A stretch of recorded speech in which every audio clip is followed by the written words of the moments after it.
জানবো কোন pronoun? Demonstrative pronoun. কি? Demonstrative pronoun.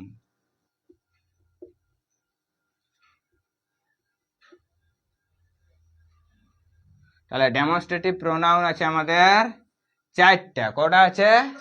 চারটা। দিস,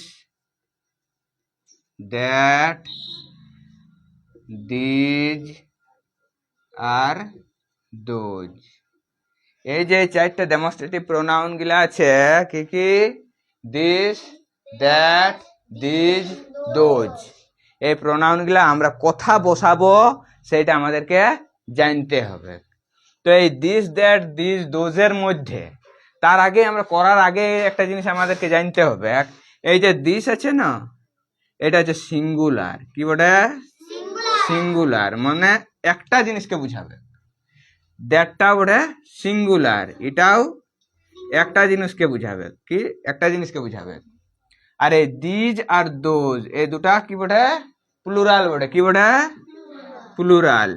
প্লুরাল মানে কি বললো? প্লুরাল মানে জানিস নাই? আরে একের বেশি, একের বেশি, এটা হচ্ছে প্লুরাল। একের বেশি মানে হচ্ছে বহুবচন। বহুবচন কি বটে? বহুবচন।